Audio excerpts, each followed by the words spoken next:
प्रिय विद्यार्थी मित्रों, सरअब्द सत्तार खान इस यूट्यूब चैनल में आप तमाम का इस्तकबाल है। Hindi composite, Hindi Lokvani, SSC board solved exam paper question answer guest paper है 2023 के लिए। चलिए शुरुआत करते हैं। विभाग एक है गद्य विभाग। निम्नलिखित पठित गद्यांश पढ़कर दी गई सूचनाओं के अनुसार कृतियाँ कीजिए। काले घने पर छोटे कटे हुए बाल, चौड़ा मुख, चौड़ा माथा, घनी भुकुटियाँ के नीचे बड़ी आंखें, मुख के अनुपात में कुछ भारी नाक, कुछ गोलाई के लिए चौड़ी ठुड्डी, कुछ मोटे पर सुडौल ओंठ, श्यामल झाई देता हुआ गेहुआ वर्ण, बड़ी बड़ी ग्रामीणों जैसी मूछें जो ऊपर के ओंठ को ही नहीं ढक लेती थी, नीचे के ओंठ पर भी रोमिल आवरण डाले हुई थी। हाथ पैर शरीर सब में लंबाई की ऐसी विशेषता थी जो दृष्टि को अनायास आकर्षित कर लेती थी। उनकी वेशभूषा की ग्रामीणता को तो और भी दृष्टि को उलझा दे लेती थी। खादी की मोटी धोती ऐसा फेटा देकर बांधी गई थी कि एक ओर दाहिने पैर पर घुटना छूती थी और दूसरी ओर बाएं पैर की पिंडली मोटे खुरदुरे काले बंद गले के कोट में ऊपर का भाग बटन टूट जाने के कारण खुला था और घुटने के नीचे का बटनों से बंद था। सर्दी के दिनों के कारण पैरों में मोजे जूते तो थे, परंतु कोट और धोती के समान उनमें भी विचित्र स्वच्छ दंतावाद था। मिट्टी की परत से न जूतों के रंग का पता चलता था न रूप का। गांधी टोपी की स्थिति तो और भी विचित्र थी। उसकी आगे की नोक बाएं भौं पर खिसक आई थी और टोपी की कोर माथे पर पट्टी की तरह लिपटी हुई थी। संजाल पूर्ण कीजिए। राजेंद्र बाबू की पोशाक में ग्रामीणता के दर्शन। उत्तर लिखिए। घना शब्द का सही रूप। समानार्थी शब्द लिखिए। बाल, आँख। पहले का उत्तर है खादी के वस्त्र तब और अब। इस विषय पर अपने विचार 25 से 30 शब्दों में लिखिए। इसका उत्तर भी लिखना है। राजेंद्र बाबू की पोशाक में ग्रामीणता के दर्शन। फेटा देकर बांधी गई खादी की धोती, एक ओर दाहिने पैर पर घुटने तक और दूसरी ओर बाएं पैर की पिंडली तक। काले बंद गले के कोट के ऊपरी भाग के बटन टूटे हुए और घुटने के नीचे के बटनों से कोट बंद। जूतों पर मिट्टी की परत जमने से उनका रंग रूप नष्ट। टोपी की नोक बाईं भौं पर खिसकी हुई और उसकी कोर माथे पर पट्टी की तरह लिपटी हुई। घना शब्द का सही रूप। घना जंगल, घने बाल। बाल, केश, आँख, नेत्र। खादी और आज़ादी का चोली दामन का साथ रहा है। लोगों में खादी के वस्त्र पहनने के प्रति बहुत उत्साह था। आज़ादी मिलने के पहले खादी वस्त्र पहनना राष्ट्रीयता का प्रतीक बन गया था। केवल नेताओं में ही नहीं, सामान्य जनता को भी खादी के कपड़ों से बड़ा लगाव था। उस समय खादी के कपड़ों के उपयोग की एक लहर ही चल रही थी। इसका एक कारण ये भी था कि खादी के कपड़े काफ़ी सस्ते होते थे और उन पर समय समय पर छूट भी दी जाया करती थी, इसलिए वे सामान्य जनता के लिए उपलब्ध थे। लेकिन आज स्थिति अलग हो गई है। आज खादी के कपड़े पहने हुए कहीं इक्के दुक्के आदमी ही दिखाई देते हैं। इसका एक कारण इन कपड़ों के मूल्य में वृद्धि है। आज खादी के कपड़े पहनना विलासिता की श्रेणी में गिना जाता है। ये कपड़े सामान्य जनता की पहुंच से दूर होते जा रहे हैं, इसलिए अब खादी के वस्त्रों के प्रति लोगों में पहले जैसा आकर्षण नहीं रहा। प्रश्न पहले का आ है, निम्नलिखित पठित गद्यांश पढ़कर दी गई सूचनाओं के अनुसार कृतियाँ कीजिए। नित्य कर्म से निवृत्त होकर और चाय पीकर आंगन और गैलरी में टहलने लगता हूँ। आज भी यही क्रम शुरू हुआ। सामने के बड़े गमले में गुंबद का आकार ग्रहण किए हुए दावनों ने अपनी महक और हरितिमा से मेरा मन अपनी ओर खींच लिया। मैंने उन्हें अपनी बाहों में भर लिया। हथेलियाँ महक से गमगमा गई। सांसों में महक गुनगुनाने लगी। शीतला माई के स्वागत में गाया जो गीत मैं बचपन में सुनता रहता था, वो मेरी यादों में जाग उठा। हमरे दुआरवा मैया दावना तरुआ हो। एकाएक देखा के पास के गमले में काली तुलसी जी मुस्कुरा रही हैं। प्रणाम माते कहकर मैं उनके पास चला गया। कुछ देर उन्हें निहारता रहा और महसूस करता रहा कि मेरी रगों में उनका रस दौड़ रहा है। मेरी ही रगों में क्यों, पूरे परिवार की रगों में। ले लो, आवाज़ आई और मैंने आज की दवा के लिए कुछ पत्तियां उनसे मांग ली। आंगन में स्थित एक पार्क की दुनिया बड़ी छोटी है। उसी में एक के बाद एक परस्पर पेड़ पौधे आलिंगित से खड़े हैं। तुलसी से बतिया ही रहा था कि मीठी नीम ने हल्के से आवाज़ दी। उसने देखा उसकी हरी हरी पत्तियां हवा में हल्के हल्के फरफरा रही थी और वह फरफराहट मेरे भीतर उतर रही थी। उसने कहा, कई दिनों से मैं तुम्हारे चौके में नहीं गई। कड़ी खानी छोड़ दी है क्या? मैं हंसा, नहीं नहीं, ऐसी बात नहीं है। हर चीज़ का अपना समय होता है ना। तुम तो वैसे ही मुझे बहुत अच्छी लगती हो। पेट की बात छोड़ो, आंख में तुम हर दम मोहक हरियाली बनकर छाई रहती हो। संजाल पूर्ण कीजिए। दवनों के दर्शन से लेखक की प्रसन्नता के लक्षण। शब्द संपदा। निम्नलिखित शब्दों के वचन बदल कर लिखिए। स्वमत अभिव्यक्ति। तुलसी के औषधीय गुण विषय पर अपने विचार 25 से 30 शब्दों में लिखिए। दावनों के प्रदर्शन से लेखक की प्रसन्नता के लक्षण। इसका उत्तर है, दावनों की महक और हरितिमा ने लेखक का मन अपनी ओर खींच लिया। लेखक ने दावनों के फूलों को अपनी बाहों में भर लिया। उनकी हथेलियां महक से गमगमा गई। उनकी सांसों में महक गुनगुनाने लगी। पत्तियां पत्ती, बाह बाहें, हथेलियां हथेली, गमले गमला। तुलसी एक सुपरिचित एवं अत्यंत उपयोगी वनस्पति है। भारतीय संस्कृति और धर्म में तुलसी को उसके विशेष गुणों के कारण ही महत्वपूर्ण स्थान दिया गया है। तुलसी का धार्मिक महत्व तो है ही, औषधीय गुणों की दृष्टि से भी इसका स्थान अद्वितीय है। आयुर्वेद में तुलसी को संजीवनी ब्यूटी के समान माना जाता है। छोटा सा तुलसी का पौधा बड़ी बड़ी बीमारियों की रोकथाम करने के आश्चर्यजनक गुण लिए होता है। स्मरण शक्ति, हृदय रोग, कफ श्वास के रोग, खून की कमी, खांसी जुकाम, दंत रोग, धवल रोग आदि में तुलसी से चमत्कारी लाभ मिलता है। रसायन शास्त्रियों ने अनुसंधानों द्वारा सिद्ध किया है कि तुलसी में रोग के कीटाणुओं का विनाश करने की विशिष्ट शक्ति है। तुलसी पत्र में पीलापन लिए हुए हरे रंग का जो तेल होता है वो उड्डयनशील होने के कारण हवा में फैल जाता है और रोग के कीटाणुओं को नष्ट कर देता है। इथर युक्त होने के कारण तुलसी की पत्तियां बैक्टीरिया का विनाश करती है। अतः तुलसी का पौधा घर में हो तो वातावरण शुद्ध रहता है और घर के लोग रोग मुक्त रहते हैं। विभाग 2 पद्य विभाग। निम्नलिखित पठित पद्यांश पढ़कर दी गई सूचनाओं के अनुसार कृतियाँ कीजिए। देखकर जो विघ्न बाधाओं को घबराते नहीं, रहे भरोसे भाग्य के दुख भोग पछताते नहीं। काम कितना ही कठिन हो किंतु उकताते नहीं। भीड़ में चंचल बने जो वीर दिखलाते नहीं। मानते जी की है, सुनते हैं सदा सबकी कही। जो मदद करते हैं अपनी इस जगत में आप ही। भूल कर वे दूसरों का मुंह कभी तकते नहीं। कौन ऐसा काम है वे कर जिसे खकते नहीं। आकृति पूर्ण कीजिए। कर्मवीरों की मानसिक दृढ़ता। पद्यांश की अंतिम 4 पंक्तियों का सरल अर्थ 25 से 30 शब्दों में लिखिए। कर्मवीरों की मानसिक दृढ़ता। विघ्न बाधाओं से न घबराना, भाग्य के भरोसे न बैठना, काम कठिन होने पर भी न उकताना, भीड़ में चंचल बनकर वीरता न दिखाना। कर्मवीर सभी लोगों की बातें सुनते हैं पर करते वही है जो उनका दिल गवाही देता है। कवि कहते हैं कि मनुष्य को सदा अपने आप पर भरोसा रखना चाहिए। इस संसार में जो व्यक्ति अपनी मदद स्वयं करते हैं उन्हें कभी भी दूसरों की सहायता की अपेक्षा नहीं होती। उन्हें अपने आप पर भरोसा होता है। उनके लिए ऐसा कोई काम कठिन नहीं होता जिसे वे न कर सकते हों, अर्थात वे हर प्रकार का काम करने में समर्थ होते हैं। प्रश्न दूसरे का आ है, निम्नलिखित पठित पद्यांश पढ़कर दी गई सूचनाओं के अनुसार कृतियाँ कीजिए।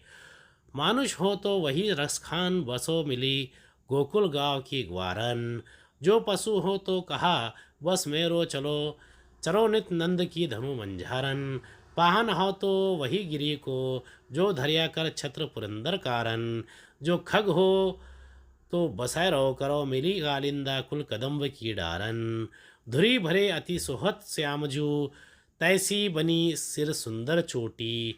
खेलत खात फिरै अंगना, पन पैंजन बजाती पीरी कछौटी, वह छवि को रसखान बिलौकौल, वारत काम कला निधि कोटि, काग के भाग कहाँ कहिए, हरी हाथ सौ ले गयो माखन रोटी। आकलन कृति तालिका पूर्ण कीजिए। पद्यांश में उल्लेखित गांव, प्राणी, नदी, वृक्ष, सरल अर्थ उपयुक्त पद्यांश की क्रमशः है, किंतु किन्हीं दो प्रथम दो पंक्तियों का सरल अर्थ 25 से 30 शब्दों में लिखिए। उत्तर है गांव, गोकुल, प्राणी, धेनु, नदी, कालिंदी, वृक्ष, कदम्ब, मनुष्य है तो मंझारन। रस खान कहते हैं कि यदि मैं अगले जन्म में मनुष्य बनूं तो मुझे गोकुल गांव के ग्वालों के बीच रहने का अवसर मिले। यदि मैं पशु बनूं तो उसमें मेरा कोई बस नहीं है। मैं चाहता हूं कि मैं सदैव नंद बाबा की गायों के माध्य चरूं। विभाग 3 भाषा अध्ययन व्याकरण कृति 8 अंक के लिए। प्रश्न तीसरा, निम्नलिखित सूचनाओं के अनुसार कृतियां कीजिए। मानक वर्तनी के अनुसार सही शब्द छांट कर लिखिए। प्राकृतिक आरक्षण, निम्नलिखित अवयवों में से किसी एक अवयव का उचित वाक्य में प्रयोग कीजिए। कभी, साथ। कृति पूर्ण कीजिए। संधि शब्द, संधि विच्छेद, संधि भेद। अधोरेखांकित वाक्यांश के लिए उचित मुहावरे का चयन करके वाक्य फिर से लिखिए। मन में बैठना, चक्कर काटना। दादाजी रोज अपने खेतों के फेरे लगाते हैं। अथवा निम्नलिखित मुहावरे का अर्थ लिखकर वाक्य में प्रयोग कीजिए। अंक में भरना। काल भेद पहचानिए तथा काल परिवर्तन कीजिए। निम्नलिखित वाक्य का काल भेद पहचानिए। एक दिन एक आदमी ने तो कमाल कर दिया। काल भेद, निम्नलिखित वाक्यों में से किसी एक वाक्य का सूचना के अनुसार काल परिवर्तन कीजिए। एक अमीर औरत बड़े आदर से चित्रों को देख रही थी। अपूर्ण वर्तमान काल। मैं रोटी चौका करता हूँ और अपना पेट पालता हूँ। सामान्य भविष्य काल। वाक्य भेद तथा वाक्य परिवर्तन कीजिए। निम्नलिखित वाक्य का रचना के आधार पर भेद पहचान कर लिखिए। चिड़िया चहचहा उठी और समूह में फुर से उड़ गई। रचना के अनुसार निम्नलिखित वाक्य का अर्थ के आधार पर दी गई सूचना के अनुसार परिवर्तन कीजिए। इस बात के लिए ये गांव वाले ही जिम्मेदार है। प्रश्नार्थक वाक्य। प्राकृतिक आरक्षण। दूसरे का उत्तर है, ऐसी भेंट लेकर कोई अतिथि कभी वहां नहीं पहुंचा था। लेखिका एक दर्जन सूप के साथ प्रथम श्रेणी के डिब्बे में यात्रा कर रही थी। तीसरे का उत्तर है, संधि शब्द दुस्साहस। संधि विच्छेद दु प्लस साहस। संधि भेद विसर्ग संधि। अथवा गणेश गण ईश स्वर संधि। दादाजी रोज सुबह अपने खेतों का चक्कर काटते हैं। अथवा अंक में भरना, अर्थ गले लगाना। इसका वाक्य है, छात्रावास में बेटे से मिलने गए पिता ने बेटे को देखते ही उसे अंक में भर लिया। पांचवे का उत्तर है, सामान्य भूतकाल। उसका दूसरा है, पहला है, एक अमीर औरत बड़े आदर से चित्रों को देख रही है। दूसरे का उत्तर है, मैं रोटी चौका करूंगा और अपना पेट पालूंगा। छठा है, संयुक्त वाक्य। छठे का दूसरा है, इस बात के लिए क्या ये गांव वाले ही जिम्मेदार हैं। प्रश्नार्थक वाक्य। विभाग 4 रचना विभाग उपयोजित लेखन 12 अंक के लिए। प्रश्न चौथे का अ है, निम्नलिखित सूचनाओं के अनुसार लेखन कीजिए। पत्र लेखन, निम्नलिखित जानकारी के आधार पर पत्र लेखन कीजिए। अनुराग छात्रावास, महात्मा गांधी मार्ग, नागपुर से विजय विजया भालेराव अपने जीवन स्वप्न का वर्णन करते हुए अपने पिताजी को पत्र लिखता लिखती है। अथवा ए 92 दिव्यलोक, सुभाष चौक, तिलक नगर, पुणे से साहिल देशपांडे पेड़ पौधों के अनियंत्रित रूप से कटाई के लिए जिला अध्यक्ष महोदय पुणे को पत्र लिखता है। कहानी लेखन, निम्नलिखित मुद्दों के आधार पर 60 से 70 शब्दों में कहानी लिखकर उसे उचित शीर्षक दीजिए तथा सीख लीजिए। गरीब आदमी साहूकार के पास जाना, साहूकार का मुर्गिया देना, गरीब के दिल बदलना, साहूकार के प्रति कृतज्ञता व्यक्त करना सीख। अथवा गद्य आकलन प्रश्न निर्मित, निम्नलिखित परिच्छेद पढ़कर ऐसे 4 प्रश्न तैयार कीजिए जिनके उत्तर गद्यांश में एक एक वाक्य में हो। भारतीय संगीत में देश के सभी भागों के संगीत का समावेश होता है। पंजाब का भांगड़ा, गुजरात का गरबा, उड़ीसा का ओडिसी, आंध्र का कुचिपुड़ी तथा केरल का कथकली आदि नृत्य सारे देश में लोकप्रिय है। भारत में सभी प्रांत एक ही केंद्रीय सत्ता के अधीन है। सारे देश का एक संविधान, एक कानून, एक राष्ट्रध्वज तथा एक राष्ट्रगीत है। भारतीय सेना में सभी प्रांतों के सैनिक हैं। क्रिकेट, फुटबॉल जैसे खेलों की राष्ट्रीय टीमों में अलग अलग प्रांतों के खिलाड़ी चुने जाते हैं। उत्तर पहला है 11 अक्टूबर 2023। आदरणीय पिताजी, सादर चरण पर स्पर्श। आपका पत्र प्राप्त हुआ, बड़ी प्रसन्नता हुई, यहाँ मेरा मन लग गया है। नए परिवेश में प्रारंभ में तो घर की बहुत याद आती थी, पर अब मेरे कई मित्र बन गए हैं। पिताजी, अपने अपने पत्र में मुझे आपने अपने पत्र में मुझे पूछा है कि मैं भविष्य में क्या बनना चाहता हूँ। मेरे जीवन का लक्ष्य क्या है। जब से आपका पत्र मिला, मैं इसी सोच विचार में हूँ कि मुझे क्या करना चाहिए या मैं क्या कर बनना चाहता हूँ। पिताजी, बार बार विचार करने पर मुझे समझ आया कि मुझे डॉक्टर बनना चाहिए। आप जानते ही हैं कि हमारा देश स्वास्थ्य सेवा की दृष्टि से कितना पिछड़ा हुआ है। प्रतिवर्ष न जाने कितने व्यक्ति चिकित्सा के अभाव में काल का शिकार बन जाते हैं। मुझे सेवा भाव से ओतप्रोत यह व्यवसाय बचपन से ही आकर्षित करता रहा है। इसी पेशे को अपनाकर मैं समाज की बहुत अच्छी तरह सेवा कर पाऊंगा, साथ ही एक सम्मानित जीवन भी व्यतीत कर पाऊंगा। माताजी को सादर प्रणाम कहिए, पत्र दीजिए।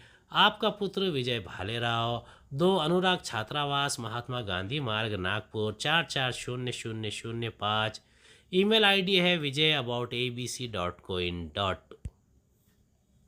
अथवा 8 जुलाई 2023। सेवा में जिलाधीश महोदय, पुणे 411003, महाराष्ट्र। विषय पेड़ पौधों की अनियंत्रित कटाई। श्रीमान जी, मैं इस पत्र के माध्यम से आपका ध्यान पेड़ों पौधों की अनियंत्रित कटाई की ओर आकर्षित करना चाहता हूँ। अत्यंत दुख व खेद का विषय है कि आज जब चारों ओर अधिक से अधिक वृक्ष लगाने की बात की जा रही है, कुछ ऐसे स्वार्थी लोग भी हैं जो अपने प्रभाव के द्वारा सफाई के नाम पर वृक्षों को कटवा रहे हैं। नगर में सड़कों के दोनों ओर सरकार द्वारा जो वृक्ष लगवाए गए थे, उनमें से अधिकांश कटवाए जा चुके हैं। कुछ समाज सेवी संस्थाओं ने इसे रोकने का प्रयास किया, जो तो उनके साथ मारपीट की गई। मान्यवर, यदि यह कटाई इसी प्रकार चलती रही तो शीघ्र ही ये क्षेत्र वृक्षों से खाली हो जाएगा। आपसे अनुरोध है कि पुलिस तथा सतर्कता विभाग को इसी स्थिति से निपटने के लिए आदेश दें। धन्यवाद। सहित प्रार्थी साहिल देशपांडे, A92, दिव्यलोक, सुभाष चौक, तिलक नगर, पुणे 411006। रामदीन के दिन फिरे।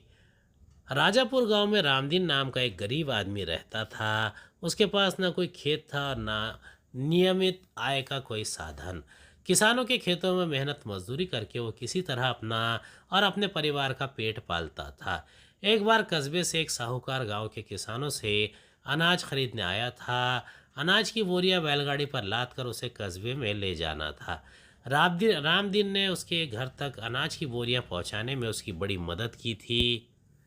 रास्ते में रामदीन ने बातों बातों में अपनी दीन हालत के बारे में साहूकार को बताया। साहूकार को रामदीन की आर्थिक हालत के बारे में सुनकर उस पर दया आ गई। उसके मन में आया कि इस आदमी के लिए कुछ करना चाहिए। अनाज की बोरी अपनी दुकान में रखने के बाद रामदीन को लेकर वो रमज़ान भाई के घर गया। रमज़ान भाई अपनी मुर्गियों की देखभाल में व्यस्त थे।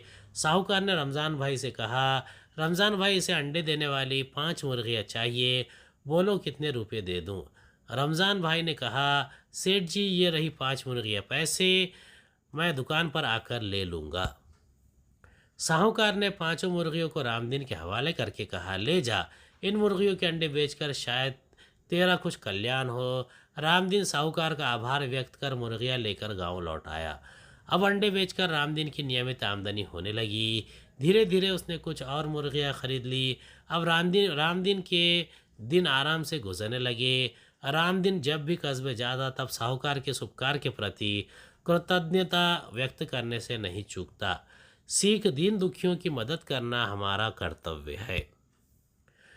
तैयार किए हुए प्रश्न। भारतीय संगीत की क्या विशेषता है? भारत में कौन कौन से नृत्य लोकप्रिय है? भारत की राष्ट्रीय एकता के 4 प्रतीक कौन से हैं? भारत की राष्ट्रीय टीमों में खिलाड़ियों का चुनाव किस प्रकार होता है? प्रश्न चौथे का है निम्नलिखित विषयों में से किसी एक विषय पर लगभग 60 से 70 शब्दों में निबंध लिखिए। 4 मार्क्स। निबंध लेखन। यदि यातायात के साधन ना होते। अंधश्रद्धा। यदि यातायात के साधन ना होते। मनुष्य स्वभाव से यात्रा प्रिय है। उसकी यात्रा प्रियता ने ही मनुष्य को यातायात के नए से नए साधन बनाने की प्रेरणा दी। उसी का यह परिणाम है कि आज स्थल, जल और नभ में यातायात के लिए एक से बढ़कर एक साधन उपलब्ध हुए हैं। यदि यातायात के साधन न होते तो किसानों को न तो समय पर अपने खेतों के लिए बीज, खाद आदि मिल पाता, ना ही वे अपने फसल निकट के शहरों में पहुंचा पाते। गांव के लड़के लड़कियां स्कूली शिक्षा के बाद आगे न बढ़ पाते। शहरों और महानगरों में दूरियां बहुत अधिक होती है। स्कूल, कॉलेज, दफ्तर और आदि पहुंचने के लिए लोगों को बस, taxi, rickshaw, scooter, bike, local गाड़ी और मेट्रो रेल आदि पर निर्भर रहना पड़ता है। यदि यातायात की ये साधन नहीं होते तो इन नगरों में लोगों को अत्यंत परेशानी का सामना करना पड़ता। आज प्रतिदिन करोड़ों आदमी अपने विभिन्न कामों के लिए एक स्थान से दूसरे स्थान पर जाते हैं। यदि यातायात के साधन नहीं होते तो भारत जैसे विशाल देश में लोगों का कहाँ भी आना जाना असंभव सा हो जाता।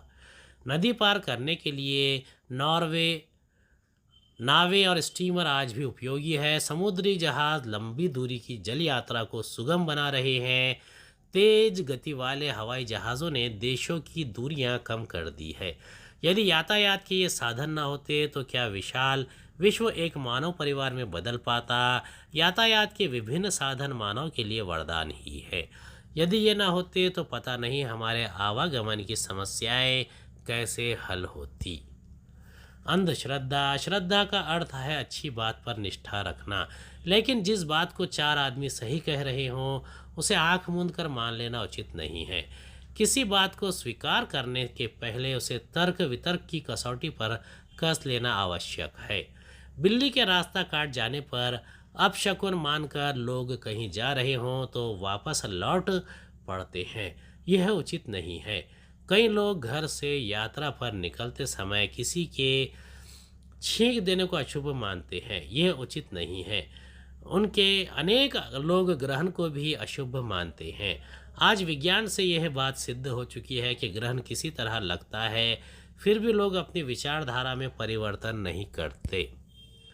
आज दुनिया कहाँ से कहाँ पहुँच चुकी है, पर आज भी यात्रा करने के लिए शगुन का विचार करने वाले लोगों की कमी नहीं है।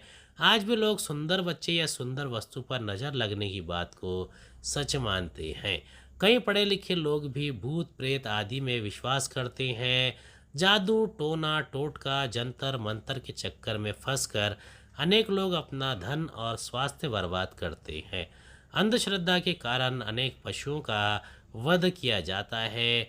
जाने कितने नींबू और हरी मिर्च बर्बाद किए जाते हैं। अंधश्रद्धा के शिकार शिक्षित और अशिक्षित दोनों प्रकार के लोग होते हैं। अज्ञान के कारण ही लोग अंधश्रद्धा और जादू टोने के शिकार होते हैं। आजकल कुछ संस्थाएं अंधश्रद्धा निवारण का काम कर रही हैं। ये लोग अंधश्रद्धा के प्रति लोगों को जागरूक करते हैं।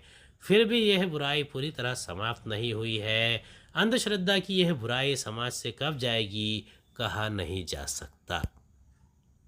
उम्मीद है आपको हमारा वीडियो पसंद आया होगा। अगली वीडियो में दोबारा मुलाकात होगी। खुदा हाफिज़।